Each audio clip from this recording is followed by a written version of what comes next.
Welcome to Madison City Channel's Know Your Candidates interviews, co-sponsored by the League of Women Voters of Dane County. I'm your interviewer, Barbara Arnold, and I would like to introduce Yannette Figueroa Cole from District 10.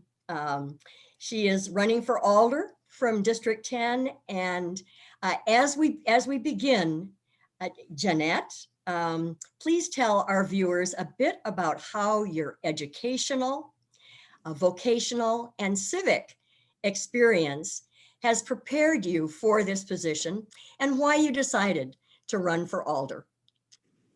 Sure. Thank you for inviting me to this forum. My name is Yannette Figueroa Cole, and I'm running for District 10 of the Madison City Council. I'm running to secure the long-term health and safety of our community through collaboration and participatory budgeting. We can ensure all people have the resources that they need to strive. I strongly believe that 2020 and COVID-19 have brought us to the opportunity to focus on issues that impact our community and that our community that are most impacted by the crisis. I believe that as a Puerto Rican, as a woman, as an advocate for people experiencing homelessness, and my experience in my background as a data analytics systems and business processes, I will bring a different perspective to the table. My top priorities are public health, focus on mental health, a budget that focuses on meeting people's basic needs, and cross-agency collaboration. Like I said earlier, I am from Puerto Rico. I've been in Madison for 30 years. I have lived in the Dons Marsh neighborhood for 25. And I have volunteered for the Beacon and the Friends of State Street Families, helping people that are experiencing homelessness for the last few years. And I think all those qualities will help me to serve the people of District 10. All right, thank you, Yannette. What issue or issues have you identified as being of primary concern to the residents of District 10, and how would you approach tackling them? So for District 10, and I think for the entire city, the biggest issue really is housing security. We are facing a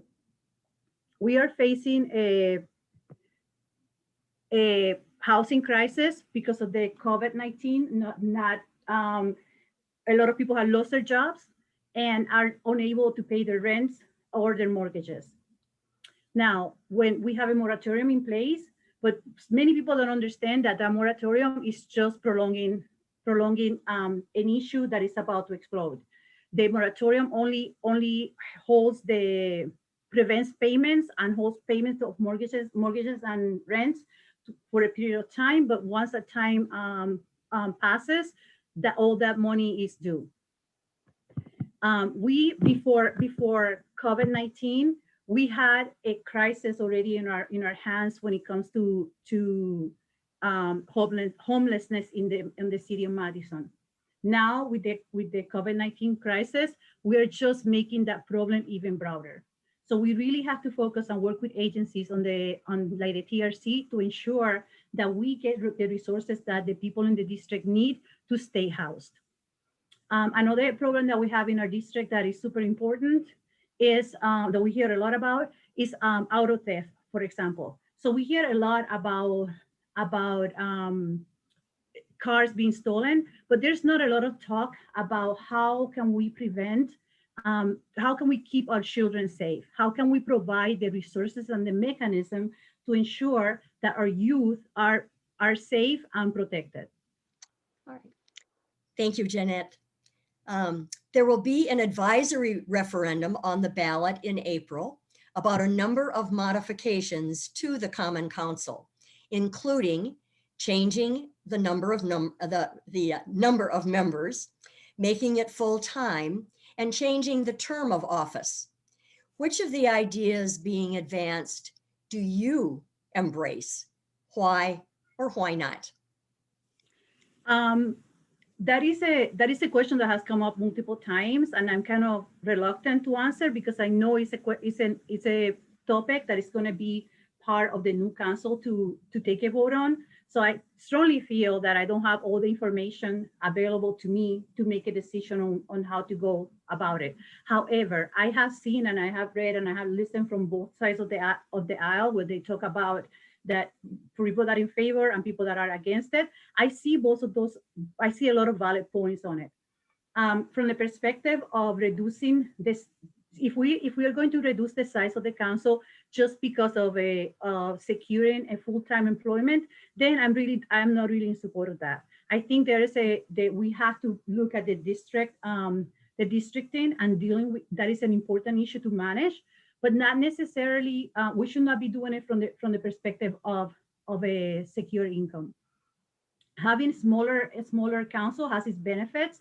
I working on the private sector for so long. I know that sometimes it's better to have a smaller group of people to have change, but at the same time, it makes the district bigger and harder to manage. Running a campaign is expensive, so if we were going to do something like that, then the city has to also find ways to support running campaigns for people that don't have the resources to run the campaign.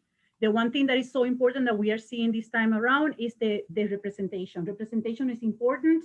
So to me, representation will take over. It will be my number one thing. So we don't want to limit representation of people at the city council. All right, thank you. Thank you. You've alluded to some of this next question before, but I want to continue. Homelessness, evictions, and lack of affordable housing are vexing problems for Madison that seem to have been exacerbated in this time of COVID-19. What ideas would you advance or support to help solve these problems? I have volunteered for Friends of State Street Families and the Beacon for years. In the last 4 years, the number of families and people experiencing homelessness has continued to increase. Now with COVID, we're heading down the road of more displacements impacting an already overburdened system. That is why I support mixed usage and multi-income structure developments such as the one in Park Street, which also addresses food deserts by having a grocery store, and it is in the main bus route for easy access.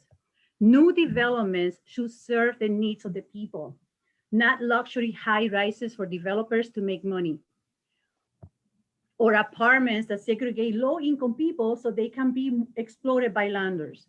We must hold ourselves accountable when entertaining the not in my backyard rhetoric. We all need affordable housing in this city, from the homeless families to the school teachers to the farm workers. Madison needs more affordable housing.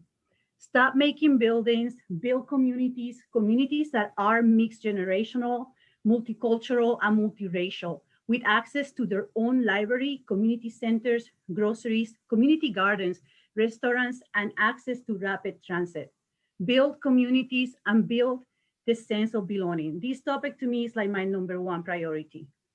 Right. Thank you, Yannette. With the selection of a new police chief and the creation of a community oversight board, there is a lot of attention that is focused on policing and criminal justice, both from the perspective of racial equity in law enforcement and the concern of many citizens that, in fact, crime, especially car thefts and home burglaries, is increasing and that police response is inadequate. How would you deal with these major concerns?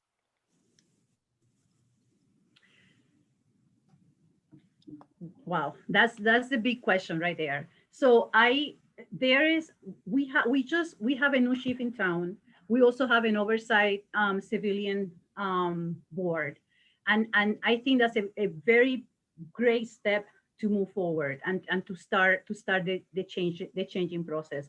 We must hold each other accountable for our actions, our processes, and our procedures. We all work in a professional environment, so none of us, is above oversight or auditory. I wholly, truly support the Police Oversight Board and the recommendations of the ad hoc committee provided to us in 2019. The City Council has a responsibility to ensure that the board is funded for years to come, that the board should remain an independent body, that the council should support the findings of the board and bring new regulations to ensure the recommendations are implemented and followed. The Police Oversight Board is composed of experts of policing and people that have the experiences on dealing with police. Hence, why the oversight of the police departments should be welcome and supported. This will only yield a safer and stronger department and community. I will trust that the new chief will embrace the ad hoc committee recommendations and work in collaboration with the community, the oversight board, and the community to guide the Madison Police Department to reach its full potential and to gain the trust of the people they serve. And the first step for trust is to build trust is accountability. Thank you. Thank you. Madison businesses of all kinds have been severely stressed during the past year. What, if anything, would you propose to support business revitalization? So there's a few projects already going on at the City Council that I definitely will support. There was last week, I think there was a $750,000 proposal to help small business and specifically business of people of color. So I will support any of those efforts. I know the city doesn't have all the money in the world, but that's where the collaboration comes through. We should be working with the county and with the state and federal levels to bring those grants into the small business communities. We do have to find a good balance on this regard, because we don't want to, we are pressuring the small business to come back to reopen while we are under a pandemic, causing this pandemic to continue to linger around. So we have to be very careful about that. I mean, I understand the struggle that it is for the people that own the business and the economy, but we have to focus on getting the vaccine ready and getting people vaccinated so we can gain some normalcy. Another thing that I have heard about that I absolutely love the idea is to open State Street as in a way like Minnesota and Colorado has, where businesses are extended into the street, so there's no transit there, and you can revitalize the downtown area and bring more businesses into the area. All right. And so now we need to move to our concluding statement. And what would you like to say to the viewing audience as we complete this interview? Again, thank you to the League of Women's Voters for having me here and for facilitating this Get to Know Your Candidates video series. My agenda is very simple. Healthy communities are safe communities. The safety of each neighborhood in District 10 benefits the entire district and the city of Madison. We can achieve safety by ensuring the people's basic needs are served and by making sure they have the resources to thrive. To do so, we must develop a budget that focuses on the needs of the people, not the needs of an individual agency. A budget must reflect the city's priorities, and our current priority is health. We must work together to combat the mental health crisis we are facing. And we have to recognize that COVID-19 and violence are both pandemics that need to be approached from the public health perspective. We need to alleviate the extra burden mental health has in our police department. Each quarter in 2020, dedicated 4,000 hours of work on cases and incidents involving the mentally ill. We must do better for our police officers and for our community. Let's focus on the health of our people and invest in the tools necessary to help them thrive. Thank you for having me. And if you want more information about my campaign, go to YANNETTE, 4Madison.com. That's JannetteForMadison.com. Thank you.